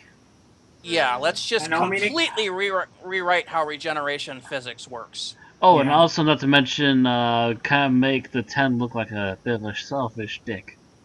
Yeah. Bit of a vain, arrogant dick with the fact that I don't want to change my appearance, so I'm going to blow it into my hand. Somehow the Valiant came out of all this. Phrasing.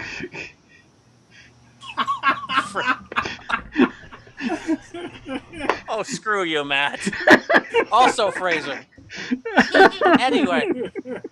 Anyway, so instead we get 10-2, which I'll refer to as the human 10.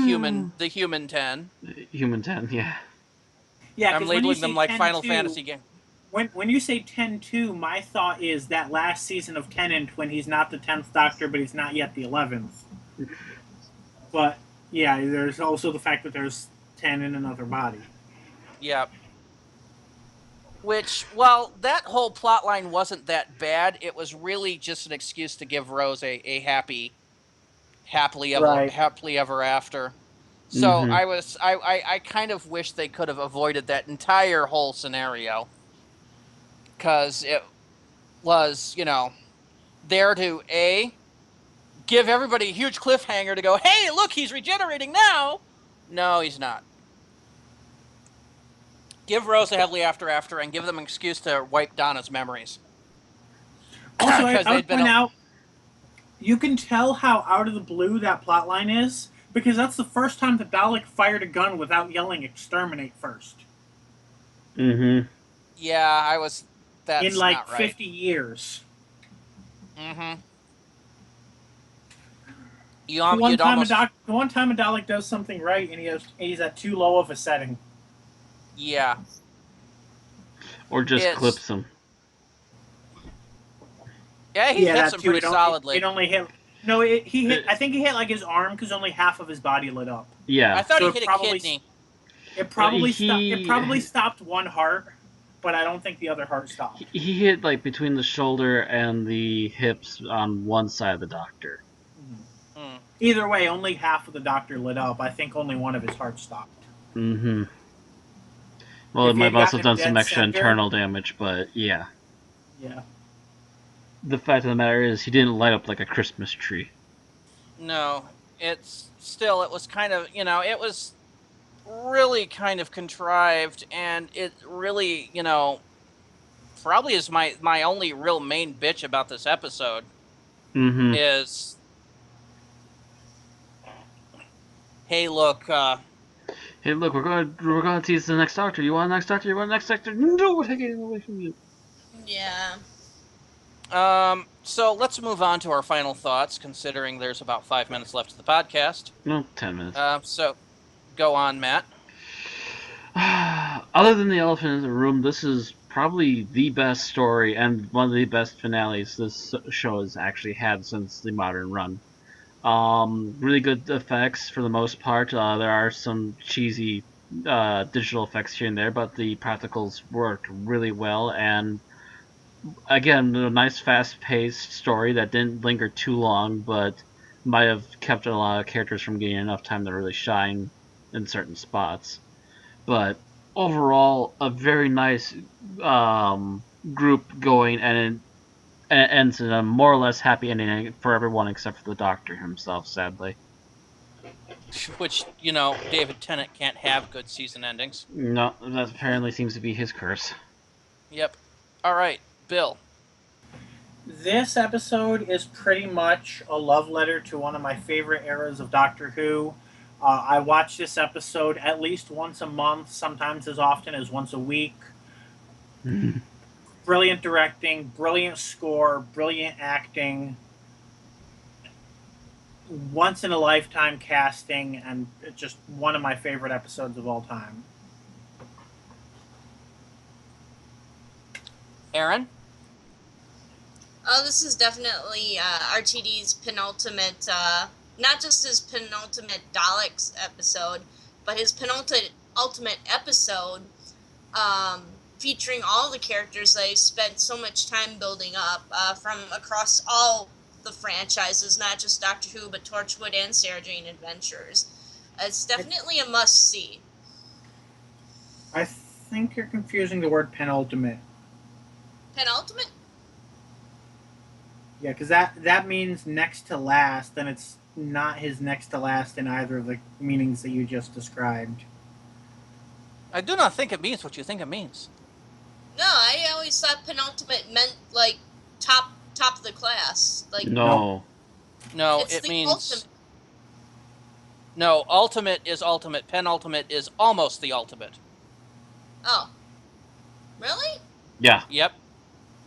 I never thought that. Now I'm going to look up the meaning of penultimate. 'cause I don't believe any- I learned the meaning of penultimate from Monty Python, so I think I can trust them to know lingo. All right. Meanwhile, I'll give my final thought is that other than the elephant in the room, the regeneration scene, this is a brilliant and great episode. All the acting is top notch. The writing is absolutely superb as it manages to mesh everybody in here with a sense of purpose and duty. The Duty. directing is par, and other than a little bit of hinky CGI, everything else looks good. He said dude. There are a bunch of minions in here right now. Class! Anyway, I would love to give this episode top marks, except for that elephant in the room, the regeneration, and the hanky CGI are actually going to stand against it. Let's go ahead and go to our vote. Matt. Some questionable CGI here and there, and the elephant in the room dragged down what would have been otherwise perfect. So where does it end up below perfect? I can't honestly give it in good faith a 4.5. It's not quite as low as that. So I would have to still round it up to be a very low end 5. All right. Bill? If I were to give this anything below a 5, it would be like a 4.85. Yeah. That's not in our rules. Giving it has to be a 5. Everything I would complain about is too much of a nitpick to lower it to a 4.5. Mm-hmm. All right, Aaron. I think I'm going to give it probably a 4.0. Ooh. Okay. Ow, you are going to be the critical person. I am going to give it a 4.5 because I cannot give an episode a 5.0 that actually made me angry. And the regeneration bit made me angry. But everything else makes up for it. I'm going to give it a 4.5. That comes up 4.63. Yep. A 4.63, which makes it our third best Davros episode. Behind Remembrance and Genesis.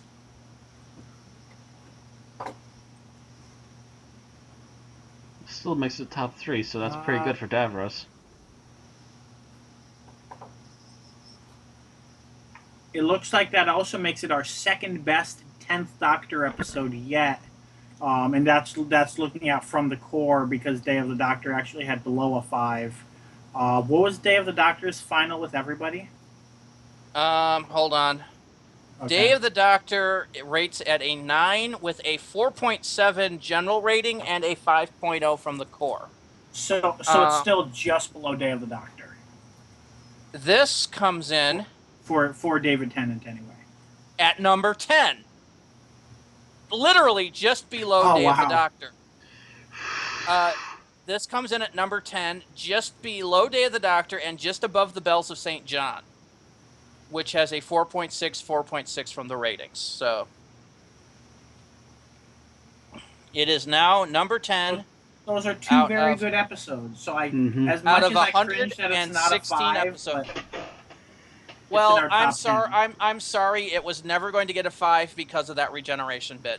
Because that I kind of knew it wouldn't happen. Me angry. I kind of knew somewhere along the line someone would make it. An episode that makes me rage will never get a 5.0, and that made me rage.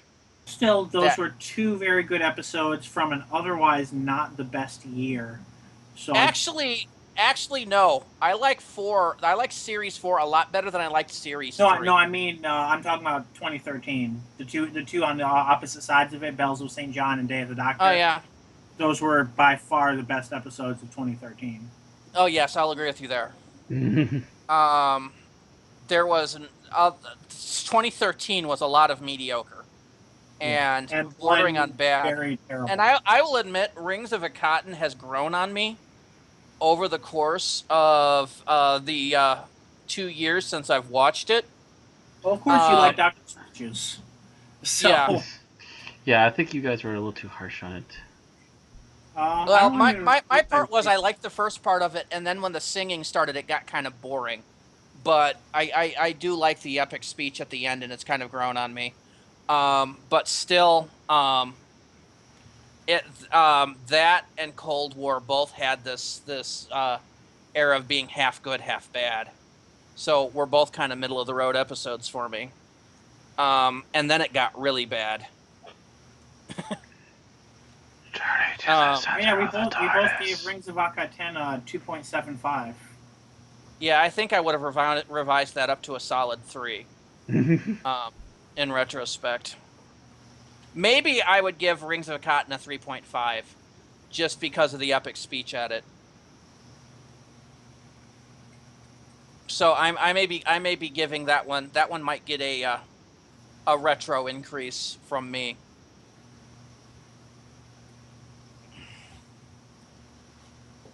But there we go. Number 10, Stolen Earth, Journey's End. Number 10 on our list. And actually, it's Dalek, Day of the Doctor, Stolen Earth, Journey's End, in that order.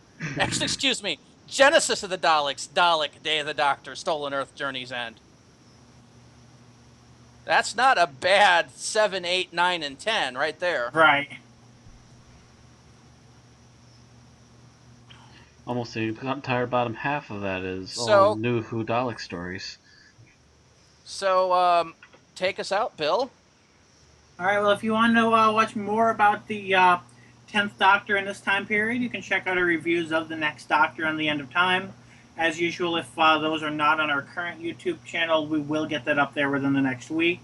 If you enjoy listening to us, please consider subscribing on twitch.tv, youtube.com, and mixcloud.com, or through the Mixcloud app or YouTube app. You can always follow us on Facebook and Twitter for news and updates. And if you really enjoy us and want to help us improve, you can support us on patreon.com/unearthlypodcast. And of course, don't forget to join us next week, same time, same channel, for Victory of the Daleks, written by Mark Gatiss. And that will not be in the top 10. Oh, no. I don't think it'll be top 20. No.